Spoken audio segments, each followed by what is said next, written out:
Okay, just think about sympathetic, adrenaline, adrenergic, fight or flight. Okay, I even added fright. Okay, and then parasympathetic is rest and digest. James, how'd you like the resource or the reference I used today to explain the nervous system? I understood it better with the images. Just, I mean, I've listened to the audio lectures about that. I have to keep going back to understand it. But I guess with the images, it helped me a bit more, like to understand which, like, where the efferent goes and where the afferent goes, and then what the somatic and automatic goes and everything. Yeah. So yay or nay on this reference? Because I tried to listen to you guys. Yay? Yay on the reference or nay? Yeah? Okay. So I will jump to the brain, okay?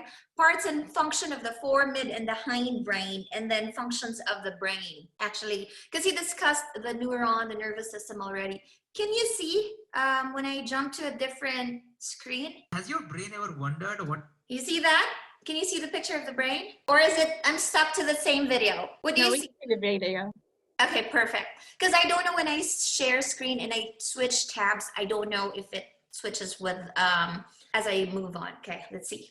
What the parts of the brain are and what are their functions? Well, that's basically what we're going to talk about in this video. So what you're looking at is a section of your brain. And to make sense of this, let's say you could see someone's brain from the top, then you would be able to see the two hemispheres like this. Don't worry, this is not a brain, this is just a walnut. It looks very similar to the brain. But let's say these are two hemispheres. Now, imagine you cut this walnut, then you look at the inside side of this one. Okay, I like that he used the walnut to show the brain, okay? And walnut is a brain food. You see how it's related? It totally looks like a brain, and walnut is a brain food. So if you're studying for a test, you might want to snack on walnuts, not chips, okay? It is a brain food. So fun fact for today. And you will see something like this, right? The inner side of one of the halves. Well, that's basically what we're looking at. It's the inner side of one of the hemispheres. Okay, so let's get rid of that and look at the different parts. We can broadly divide our brain into three parts. The forebrain, which is this big yellow section, the midbrain, which is this tiny pink section, and the hindbrain or the lower brain, which is this blue section. Usually when we say humans have big brain, you're basically talking about this forebrain section, okay? And then the midbrain is actually the beginning part of the brain stem. Brain stem is on top of which the forebrain sits. The brain stem connects the forebrain to the spinal cord. This continues as the spinal cord. So the beginning section of that brain stem is what we call as the midbrain. And then the later section of the brain stem is a part of the hindbrain. Like this is the hindbrain. And the hindbrain also consists of this section. You know, this itself looks like a mini brain all by itself, but that and the remaining portion of that brainstem is basically what we call the hindbrain. Okay, so what are the functions of them? Before we get into the details, to get a broad sense of what these parts do, we can think that the forebrain is responsible for all the voluntary functions, and the midbrain and the hindbrain together are responsible for all the involuntary functions. Okay, when you say voluntary, you do it because you tell yourself that you have to do it, you need to do it, or you want to do it. That's voluntary. Involuntary is your body or your brain does it without you ordering it. You understand? Breathing. Voluntary or involuntary? James, breathing. It's hard, right? It's hard to answer. Think about it. Normal breathing, voluntary or involuntary? Involuntary. Involuntary, unless you tell yourself, hey, hold your breath. Yeah, but we breathe without thinking it, right? Okay. Our heart beating, Christine. Voluntary, involuntary? Involuntary?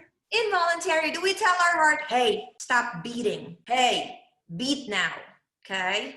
Maybe when you're in love, you wanted to tell your heart to stop beating sometimes when you're too crazy in love, but it doesn't work like that. Anatomy and physiology wise, we cannot control our heart breathing. I always throw those because I have younger and younger and younger students as time passes by, so I tease them like that.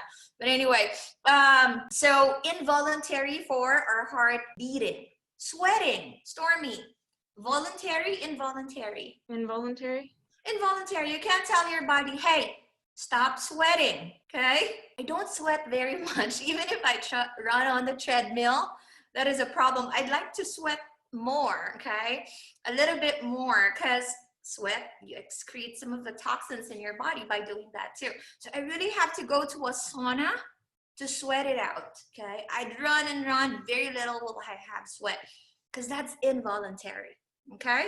So involuntary. Elizabeth, can you think of something that's involuntary that I haven't mentioned? Being able to come up with something on the spur of the moment.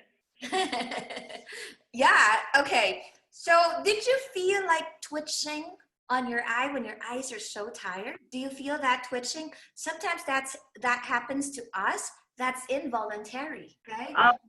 When your eyes are so tired. Yes. Another involuntary would be keeping your balance. Keeping your balance. You're talking about the inner ear. Okay, so yeah, that's involuntary too. Okay, looks like Jason is under the weather. Are you? No? Okay. So let's continue. So when I say voluntary, think about all the actions that you carry out consciously by thinking about them, like to take a walk, or maybe to talk to someone, or decide to watch this video about brains. So all of that is from your forebrain. And of course, we'll talk more details about that in a second. And when I say involuntary functions, there are some functions that are happening in your body which are not in control, which you're not in control of. For example, your heart beating, or maybe your digestion, you're not in control of those, right? So those are mostly taken care by your midbrain and the hindbrain. So how do we remember which part does which? Well, the way I like to think about it is I remember that now what makes humans special is their big brain, big forebrain. And I remember that we have this amazing intellectual ability, right? Our intelligence. So forebrain gives us our intelligence. So it's because of that I can do all my thinking and all my decisions, and also I can walk and talk because of this. So that's how I basically remember forebrain controls voluntary actions. With this in mind, let's look at the functions and the parts in a little bit more detail. So let's zoom out a little bit, and I've made some space so that we can write more parts.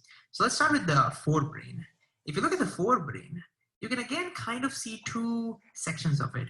The outer section, which contains a lot of folds, and the inner section. Let me shade that inner section a little bit darker so we can identify that. So the outer section, right, this big giant outer section, it's called, let me call that, it's called the cerebrum. The cerebrum. This whole outer section, which I have colored with light yellow, is the cerebrum. And we're not going to look at further parts of that, okay? So that's the outer section for us. If you look at the inner section, we're going to look at three parts of the inner section, okay? One part, which is over here. So let me put an arrow mark like this.